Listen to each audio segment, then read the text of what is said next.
Hello, class 7th. Very good morning. How are you all? I hope all are fine and doing great. In this class, we are going to study from this stanza. When my mother died in October 1990, she was in her 88. ठीक है, जब मेरी माता जी का निधन हुआ तब वो 88 वर्ष की थी. A mighty age, a well fought fight for life for one who had at 40 was so delicate of body as to be considered an invalid and soon to die. ठीक है, तो काफ़ी जल्दी उनकी मृत्यु हो गई. ठीक है. I knew her well during the first 25 years of my life. मुझे अच्छे तरह से ये याद है कि वो पहली जो 25 साल हम एक साथ गुजारे थे life. But after that I saw her only at wide intervals. है ना, काफ़ी अंतराल के बाद उनको देखना होता था. For we lived many days journey apart. I am not proposing to write about her but merely to talk about her. ठीक है, उनके बारे में मैं लिख नहीं पाता था ज़्यादा, लेकिन मैं काफ़ी उनकी चर्चाएं करता था.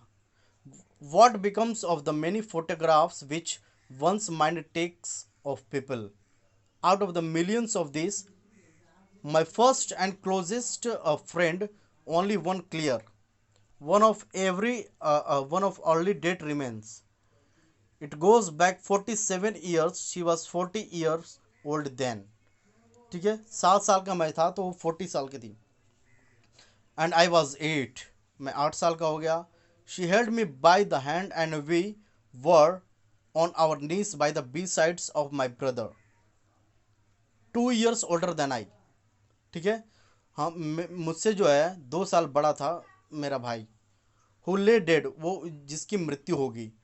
And the tears were flowing down her cheeks, और उसकी मेरी माता जी के जो गालों से टीयर्स बह रहे थे. है ना. She had a slender small body but a large heart. ठीक है, a heart so large that everybody's grief and everybody's Joy and found welcome in it. ठीक है, इतना ज़्यादा उनका दिल हृदय बड़ा था कि वो सबका स्वागत करती थी. The greatest difference which I find between her and the rest of the people whom I have known in is this: those others felt a strong interest in a few things, but to the very day of her death she felt a strong interest in the whole world and everything and everybody. ठीक है, सब कुछ के बारे में और सब चीज़ें के बारे में वो अपना ख्याल अच्छा रखती थी. पॉजिटिव एटीट्यूड था, ये डिफरेंस था. In all her life, she never knew such a thing that as a half-hearted interest in affairs and people are interest which drew a line and left out certain affairs and was indifferent to certain people. Her interest in people and other animals was warm, काफ़ी personal and friendly. सबसे ज़्यादा उनका interest जो है लोगों में इसी या फिर अदर पशुओं में था. वो काफ़ी वार्म थी. ठीक है, उनका व्यक्तित्व काफ़ी और फ्रेंडली थी, दोस्ताना उनका बिहेवियर था. ठीक है. She always found something to excuse and as a rule to love in the roughest of them. ठीक है, जितना भी ख़राब इंसान था सब में वो प्यार भर देती थी. Even if she had to put it in it there is herself, she was the natural friend of the friendless. ठीक है, जो फ्रेंडलेस था उसका वो नेचुरल फ्रेंड थी, जिसके पास अच्छे मित्र नहीं थे.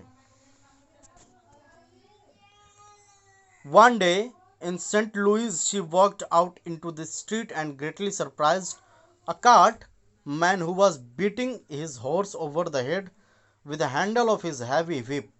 है ना, तो एक हैंडल से एक कार्ट जो जा रहा था, वो स्ट्रीट में वॉक कर रही थी सेंट लुइस में. तो क्या देखा कि एक जो ऑनर है वो अपने हॉर्स को पीटे जा रहा था. For she took the whip away from him and forced him to promise that he would never be cruel to a horse again. और उसने कहा कि नहीं, अब आज के बाद जो तुम है घोड़े को नहीं मारोगे, उनको फोर्स की.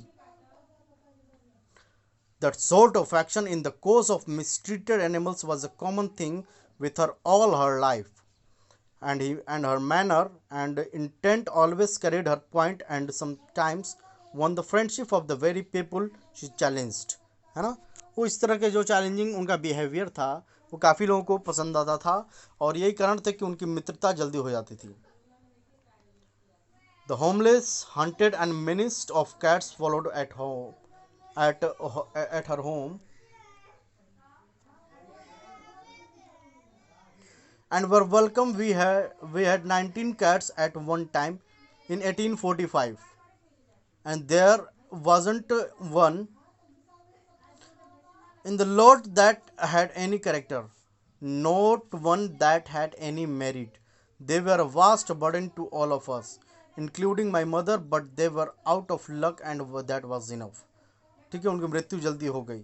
दे had to stay however better this than no pets at all. Children must have pets and we were not allowed to have caged ones. My mother would not have allowed a rat to be imprisoned. तो ये मेरा ख्याल था माता जी को लेकर के, वो काफ़ी अच्छी थी और किस तरह से उनका फ्रेंडशिप बिहेवियर रहता था लोगों के प्रति और किसी को वो इम्प्रिजेंट देख नहीं पाती थी। She wanted to live free. Okay, so I hope कि ये क्लियर हो गया होगा। And after you read what kind of life did Mark Twain lead, इस तरह का ये क्वेश्चन का आपको जवाब देना है और इसका एक्सरसाइजेस हम नेक्स्ट क्लास में करेंगे। ओके, आई होप सभी बच्चों को ये क्लियर हो गया होगा। सो reading comprehension, that is quick answer, complete the information given in the table below. Okay, born at, name the occupation of father, mother, description of place where he grew up, vivid childhood memories, ये आपको कम से कम लिखना है। उसके बाद हम answers the questions next class में कराएंगे। आई होप कि आपको क्लियर हो गया हो। So that's all for today's class. Thank you.